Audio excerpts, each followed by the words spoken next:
আমার কিন্তু আপনাদের ঠিক মনে আছে, আপনারা তিন ভাই মিলে মাঝে মাঝে আমাকে এমন পেটাতেন না।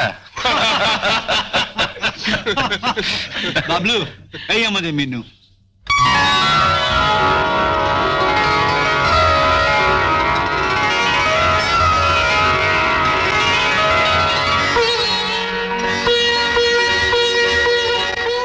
বস।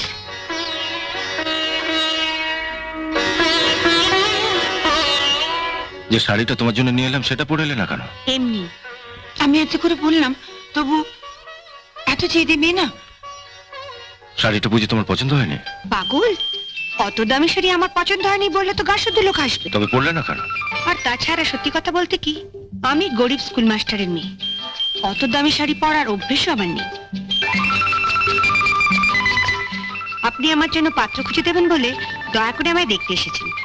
আমি ঠিক যা তাই দেখে গেলে আপনার বোধহয় পাত্র খুঁজতে সুবিধা হবে, তাই না? কবে আপনি আমাকে দেখবার জন্য পাত্রকে নিয়ে আসবেন সেটা নিশ্চয়ই আগে থেকে বাবাকে জানাবেন। আমি আপনাকে কথা দিচ্ছি, তার আগে আমি ওই শাড়ি পরাটা অভ্যেস করে ফেলবো, আর পাত্র এলে আমি ওই শাড়িটা পরে দাঁড়িয়ে বলবো শাড়িটা আপনি আমায় দিয়েছেন। তাহলে তো আর আপনার আফসোস করার কিছু নেই, ঠিক না? বাহ, খুব সুন্দর কথা বলো তো তুমি। সুন্দর অসুন্দর জানি না, যা মনে আসে তাই বলি। যেমন আপনাকেও আমি বলে রাখি, যেদিন পাত্রপক্ষকে নিয়ে আমায় দেখতে আসবেন সেদিন কিন্তু আমি ওদের সামনে পেছন ঘুরে দেখাতে পারবো না আমার চুল কতখানি লম্বা, কিংবা নিজের চুল টেনেও দেখতে দেবো না পর চুলে পড়ে আছে কিনা। আপনার পাত্রপক্ষ যদি বলে মা একটু চলে দেখাও দেখি, আমি কিন্তু সোজা হেঁটে ঘরের বাইরে চলে যাব। আর আমি খোড়া না ল্যাংড়া তা বোঝাবার জন্য একবার সামনের দিকে আর একবার পেছন দিকে হেঁটে চলে দেখাতে পারবো না। যা দেখবার বুঝবার আপনি দেখে বুঝে নিন।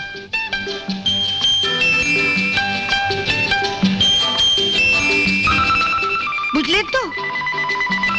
কিন্তু যারা তোমাকে বাড়ির বউ করে নিয়ে যাবে তারা তো নিশ্চয়ই চাইবে যে তাদের আজকালকার বাড়ির বউ মানে তো বাড়ির ঝি, তার উপর যদি আমার মতন গরিব স্কুল মাস্টারের মেয়ে হয়। আমি তার বৌদিদের মতন কপাল নিয়ে আসিনি কে যে বাড়ির বউ হয়ে যাব সে বাড়িতে আমার মতন একখানা ননদ থাকবে যার কাঁধে সংসারের সমস্ত দায়িত্ব চাপিয়ে দিয়ে আমি বৌদিদের মতন পটের বিবিসে যে গায়ে হাওয়া লাগিয়ে বেড়াবো। বৌদিদের উপর তোমার খুব রাগ দেখছি। ওসব রাগ টাগ বুঝি না, যা সত্যি তাই বলছি। সামনেই তো আছে, জিজ্ঞেস করুন না মিথ্যে বলছি কিনা। আমি আবার কাউকে ভয়টাই পাই না। তুমি ওর কথা কিছু মনে করো না বাবা, ও মুখে যাই বলুক, মনে কিন্তু। শুনুন, আর যার কথাতেই ভুলুন, পাত্রী দেখতে এসে পাত্রীর মার কথাটা কিন্তু ভুলবেন না, তাহলেই ঠকবেন। মিনু, প্রত্যেক মাই কিন্তু মেয়েকে বিয়ে দেওয়ার আগে পাত্রপক্ষকেও একই ধরনের কথা বলে।